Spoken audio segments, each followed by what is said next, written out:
Welcome to PACTV Community News. I am Elizabeth Shanahan-Jewett. And I'm Julie Thompson. Welcome back to PCN. We have a great show for you this week. We head over to Duxbury to check out the current Oyster Farm Photography exhibit at the Art Complex.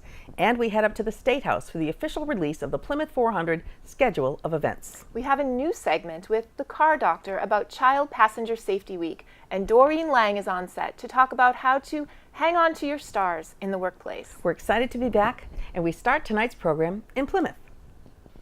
MAP Academy, which opened earlier this month next to Plymouth's Boys and Girls Club, helps youth find their way with individualized roadmaps designed to promote success in students for whom traditional school has not worked. Student-centered academics, a highly supportive culture, and career development opportunities equip students with the knowledge, mindsets, and skills to meet the high standards necessary for post-secondary education and meaningful employment. PCN stopped by to learn more. MAP Academy is a work in progress that started about 5 years ago. MAP Academy's mission is to make sure that every student has an opportunity for a high school education that meets them where they are and helps them get where they're trying to go. We took the students who were enrolled in alternative programs.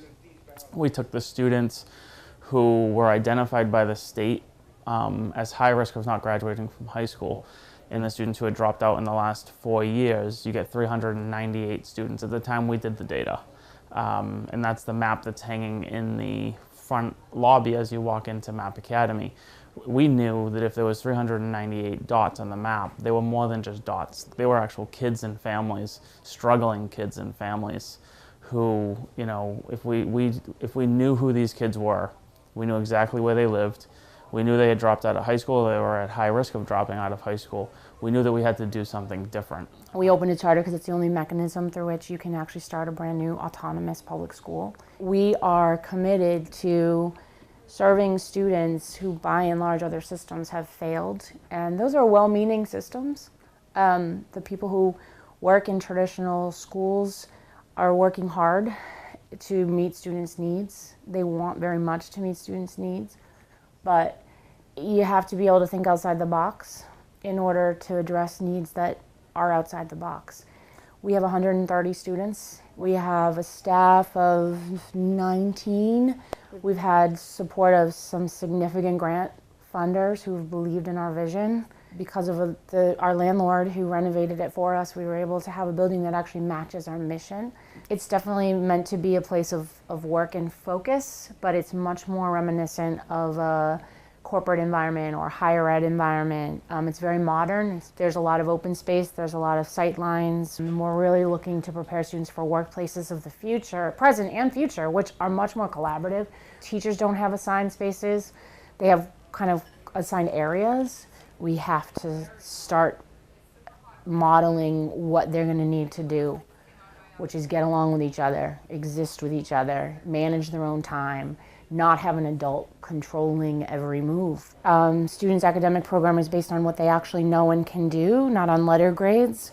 We're asynchronous, which is a huge part of what makes us different. Being asynchronous means that we have a blended learning platform that we've partnered with a school in the Bronx called Bronx Arena. And they serve a similar student population, and they developed a proprietary learning management system in which high quality courses written by actual teachers that are competency based are in a digital tracker that lets students engage with content from wherever they are at whatever time. So our model here is truly able to be personalized because a student is scheduled into a science course and a student sitting next to them could be in a different science course. And so we have learning studios in which teams of 3 teachers and support staff work together to sort of customize each student's academic program. The beauty of being blended is that kids are here at a physical school. They have classmates and teachers and support, but they are also beyond the walls of school. So if they can't be here, we have students who are raising their own children, we have students who don't have a stable place to live, we have students who have all kinds of physical and mental health concerns, we have students who are caretaking for family members. There's a million different reasons why kids can't be physically present all the time. When we thought about food, it was really important to us that we be able to have food available to students basically all day long. So we have breakfast, lunch, and snack, and we have a kitchenette that actually is stocked with food. So with extra lunches or with extra breakfast, so that if kids get it here at a different time and it's not technically food service time, that they have open access to something to eat. Part of our approach is to figure out how we can make work and school work for those students. And then also provide exposure to careers that are kind of future ready careers, so that the minimum wage job that a lot of students are doing now, that becomes a livable wage job, so that they're getting the education and the skills that they need. We're free and open to any student in Massachusetts. We have transportation to Plymouth, Wareham, and Carver. We're currently at capacity in terms of student enrollment, but because we have a flexible approach, students can graduate when they're done, so there will be spots opening over time, and students and families can apply on our website. And as spots open up, we'll have enrollment opportunities throughout the year, because students come to us in needing various degrees of high school. I think, we're treating Map Academy as a lab. It's a lab school. It's an experiment. Just because a kid can't physically come to school doesn't mean that they can't learn. And in 2018, we have enough mechanisms in place that we can ensure learning takes place outside the walls of this school too. So we bought every kid a Chromebook. Every kid has a Chromebook here that they can access the learning management system on. When the students graduate, they can keep those Chromebooks. And the learning management system plays two roles. A, it houses the content and allows us to deliver that asynchronous learning, but it also embeds technological skills. In 2018, kids need to know how to use a computer. And as much as they know how to use their phones, as good as they are on their phones, there is a significant gap in a kid's ability to use a computer. The experiences that I've been through when I was in high school and at home and like where I come from, I can relate. In high school, I was like so close to not graduating. Thank God I had Rachel to help me graduate, but I was like so close not to graduate. And this school and the teachers that work here are so dedicated to helping kids out, and I love that. When we think Duxbury, we think oysters. That must have been the reasoning behind the Duxbury Art Complex's most recent installment, Oyster Farm Photographs, currently running till November 4th. The Oyster Farm Photography exhibit features two distinct photographers with different creative perspectives. We stopped by the show to learn more about these captivating photographs and the artists behind the cameras.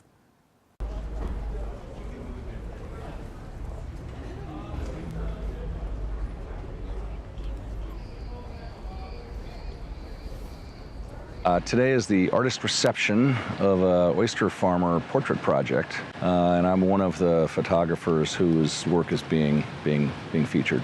I've always sought in my work, I've sought to make what I call the authentic portrait, and that is someone who is not kind of doing the high school portrait pose, the posing book manual. I just want someone to be natural, who they really are, and people, tend to freeze up in front of the camera, so it's very gratifying when you can find someone who's sort of acting very naturally and how others who know them well probably see them.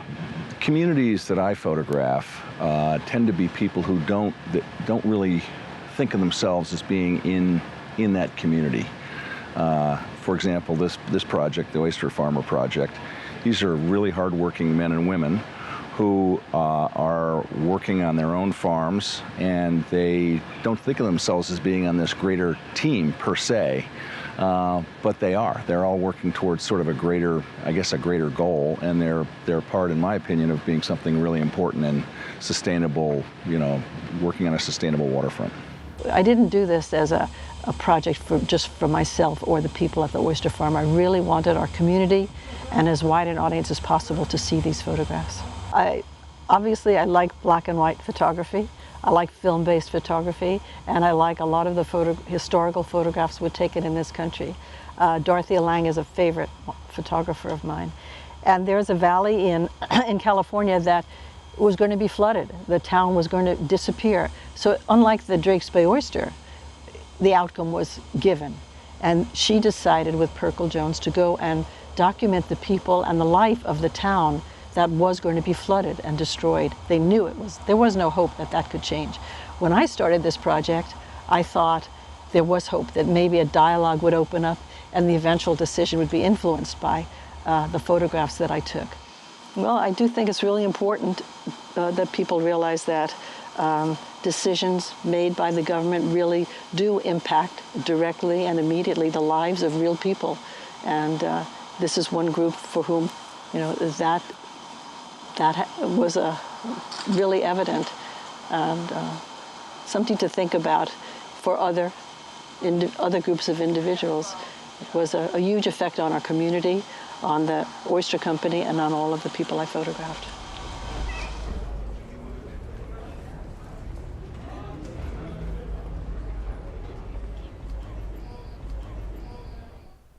On August 28th, the crew of PCN headed up to the State House for a momentous occasion, the official release of the Plymouth 400 schedule of events. The occasion was marked by a gathering of all the major local and statewide organizers of the Plymouth 400 celebration, as well as Governor Charlie Baker, who made the official announcement.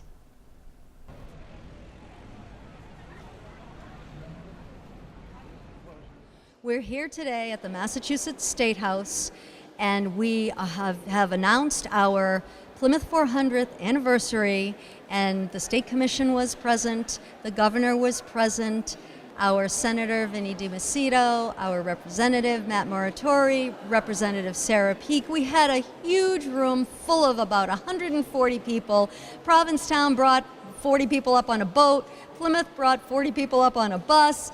We were all really, really excited about this day.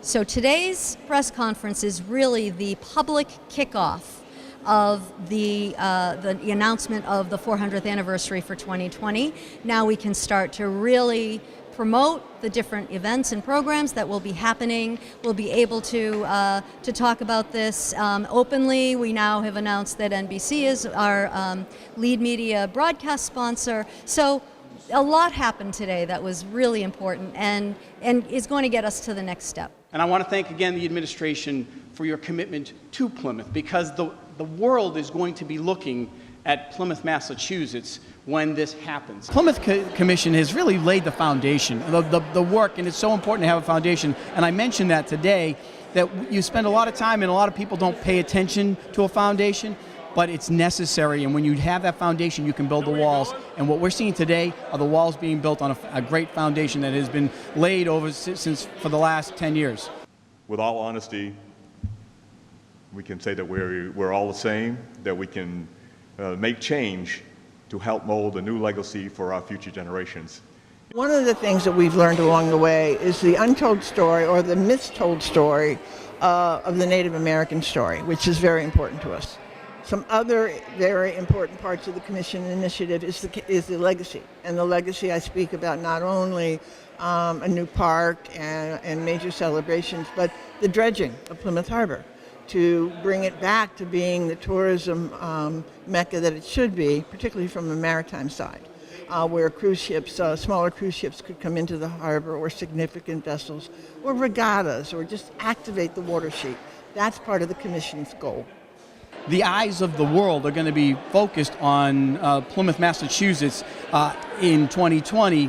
We needed to put some good infrastructure in place. And I kind of rattled off some of the successes that we've had. $2 million for the T-Wharf, $3 million down by the Rock, redoing the whole park area, $1.7 million in the Complete Streets grant. The list goes on and on, that this administration has really put us in a position to be a showpiece when people show up there. And that's, I think, exciting, because that goes way beyond 2020.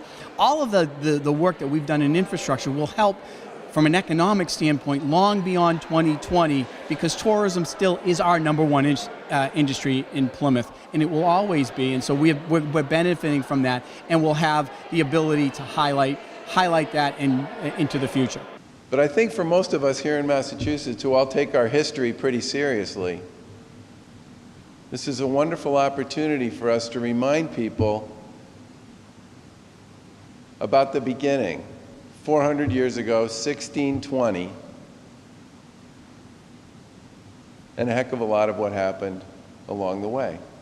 This is not just for Plymouth. This is for everyone, and it's the original immigrant experience. Unless you were here when the Pilgrims got here, you're an immigrant. No matter how you got here, you're an immigrant, or you're a descendant of immigrants. And that's really our story. That's a great story of our country. That we're all different people from different places, but look what we've created. People can be involved in many, many ways, and I think they need to understand that we are going to need an army of volunteers. We are going to need a lot of support and help, and we certainly are fundraising right now. So that's another thing we need, is to fund all of these wonderful events and programs.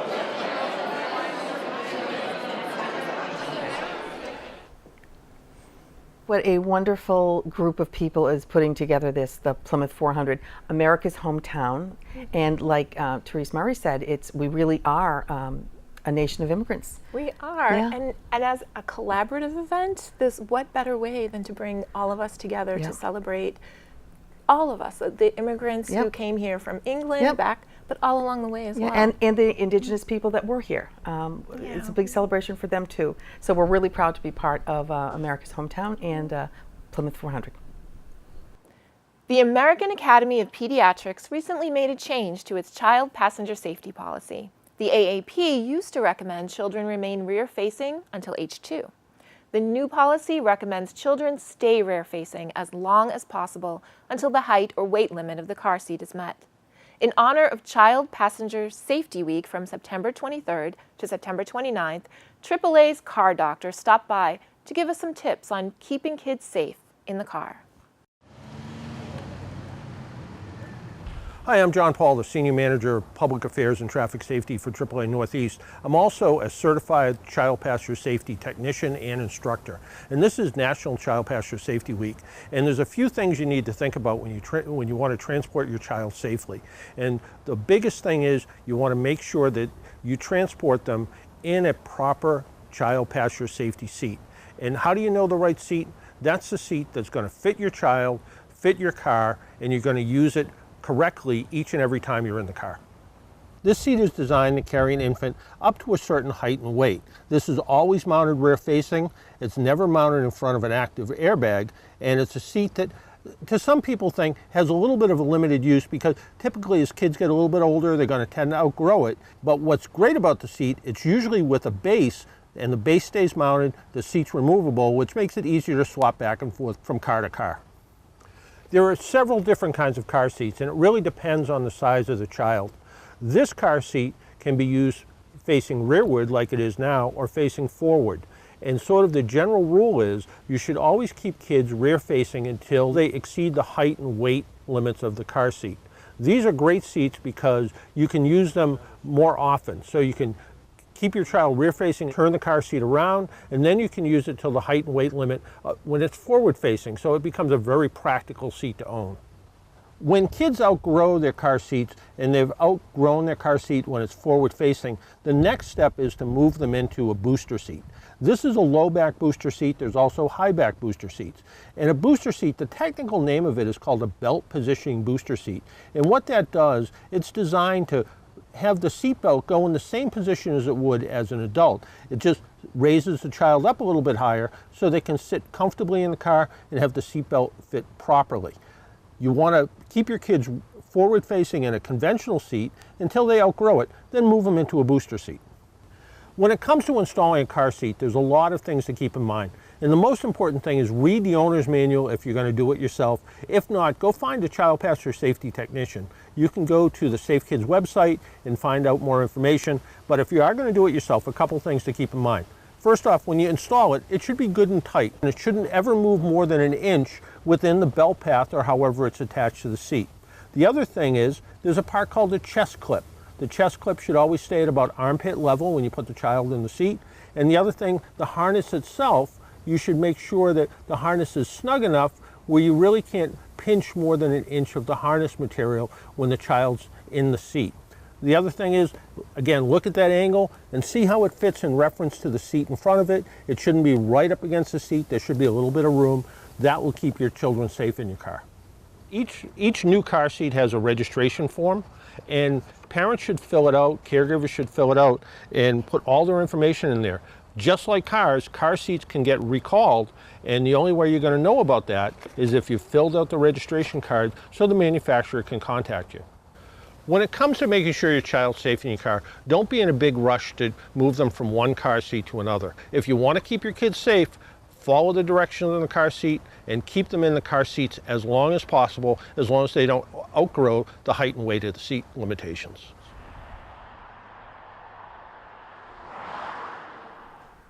We are very pleased to have on set today Doreen Lang. She is an author and she's a management consultant, and mostly she deals with employee turnover and keeping employees is the most important thing. So you wrote 2 books, How to Drive Employee Retention for the first 90 days, very important. And her first book was Hang On to Your Stars, and of course your stars are your employees. Right. Really important to get good employees and to hang on to them. So what motivated you to say, this is really important, I have to write this book? It was a personal experience that I had several years ago. My mother-in-law was failing. She was not doing so well. Health-wise. Health-wise. Yep. So we called it an agency, and the agency brought people in every Saturday. And then all of a sudden, after like 3 or 4 times, the people were changing.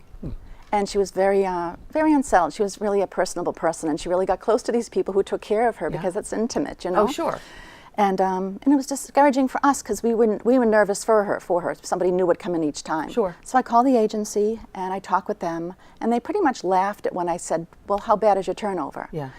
And it was turning out that the people weren't staying a day. Really? And it was so, they thought it was just this business as usual. Yeah. But I know that's not true because I was working for an assisted living community at the time doing operations, managing operations, and I had 21 people that reported to me in that similar setting, and we were happy. We were having a great time. I hadn't lost anybody. You didn't have any turnover? Not at all. Right. However, in some of the other departments, because it's not so much the leadership, it's about boots on the ground, who is going to be managing directly with these people and creating these environments. They were dropping like flies. So I started to think about what the heck are we doing, what aren't we doing, and I kind of dug deeper, and the manager allowed me, the director, to kind of look into how we onboard. Okay. And so onboard, a lot of people aren't familiar with that term. What does onboarding mean? Yeah, it used actually to be orientation, remember? right? And it was like a couple When I was hours. back A couple working, hours, not anymore. I guess somebody with a ship must have decided to call it this. But, but they help new hire acclimate to the social and the performance aspect of their jobs so they can quickly become a productive contributing member. Okay. So it's the performance and it's social. Okay. So onboarding really is, obviously hiring the right person is important, and that's a whole different process, the process of hiring. Exactly. But once you've decided on an employee, they show up to work the first day. Right. The worst thing you can do is have nothing prepared. Right. Correct? Right. Okay. So let's talk about, first of all, what about the cost of turnover? When you do have turnover where people, they stay for a week, they stay for a month, they stay for 6 months, and then they leave. How big of a problem is that? It's huge. It's not even in the millions or the billions. It's in the trillions of dollars a year. When you think about the cost is 75 to 25, 125% of someone's salary is what it costs to rehire them. Yes.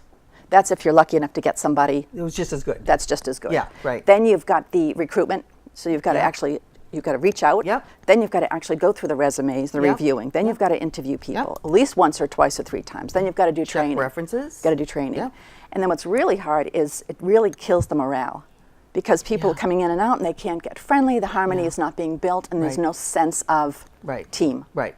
So that's another big aspect of onboarding properly is getting people integrated into the team of or the environment of the company that they're working in. Exactly. Exactly. Okay. Now, today's workforce is very different. Very different. When I started working, it was, okay, Julie, you're starting, and there's your desk, and your supervisor's John, and good luck. Exactly. Basically, it was like, learn as you go. Right. You know, fire to the flames. It was just, you just did it. Absolutely. Now, and especially millennials, expect a totally different environment. Right. So why don't you speak to that? Sure. So let's use this as a benchmark in terms of our generation, which is boomers. Yep. The folks before us, the generation before us, let's just call it post-war just for the sake of conversation. Yep. When they were oriented or whatever, they literally just, they were so happy to have a job. Right. Right? They kept their job for 45 years, Right. 50 You years. never- they you were never excited left. about that gold watch if they even got one, and a pension if they got that. Yeah. And they were just happy. I have a job. I've always been the teacher here, the director here, and they were thrilled. Yep. our generation coming in, we saw how hard they worked. We saw they really weren't very excited, and they wanted to retire. Right. We don't so much want to retire if we can stay engaged, do something part-time. We want to be happy. Right. We know we're going to be there a long time. Yep. We see our parents age, Yep. and we want to be happy. Yep. The millennials coming in, Yeah. it's a whole different can of worms. Sure. They're definitely a generation that they're smart, Yeah. they're savvy, Yep. they want to be treated well because they know they can go just about anywhere because unemployment is so low. Oh, yeah. So people say to me, would you do now that you wouldn't have done to the generation, the boomers? I say we should have done the same thing. We just never treated employees the way we should have treated employees. Right. And I'm talking about a week before somebody starts, sending them a card, something like that to say welcome. Yeah, we're looking forward to we're your looking first day. forward to your first day. Can't wait to meet you. Exactly. Yeah. Join the team. Exactly. Yeah. But people still aren't doing that now. Right. So they aren't lasting a couple of days. Right. So clearly that first day, but the first 90 days that you have planned out is the most important thing. So you write in your book that employee engagement is so important, and it starts with the 5 effective means of onboarding, which starts with your choose an engagement coordinator to drive. So, it's not just your boss. Right. So this is my whole philosophy, my whole premise in the book is that you need to look at your organization, and there's going to be somebody in your organization that you know would be terrific at driving retention. Okay. Somebody they could be a receptionist, they could be a nurse, but they're full of life, full of love. They're smart, they're savvy, they like the company, they're very positive.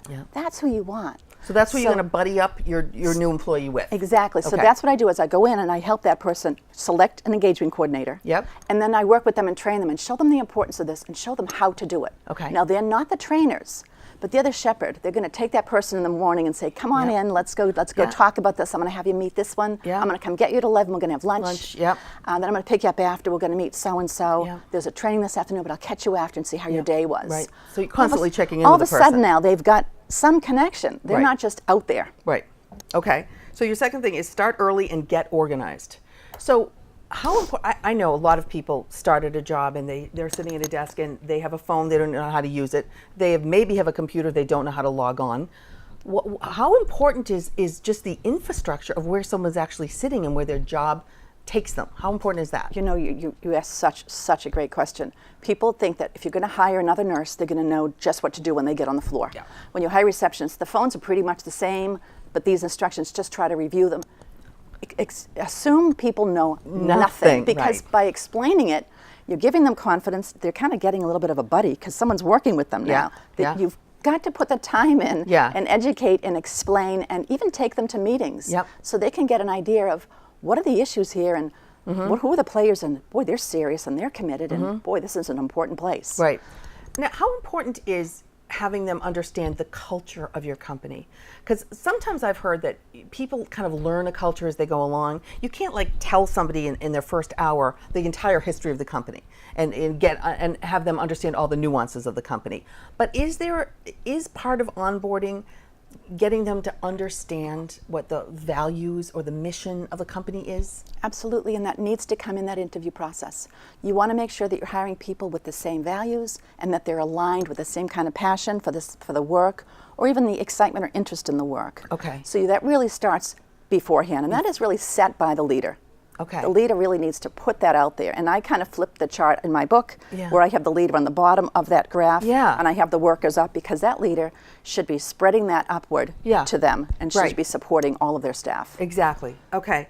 Day 4, day 1, welcome the star to be. So that's the important thing, where they actually come in the first day. They're treated like gold. They have someone that's going to help them and check in with them all day. They might have a plant on their desk. They might have, you take them out to lunch. Really important.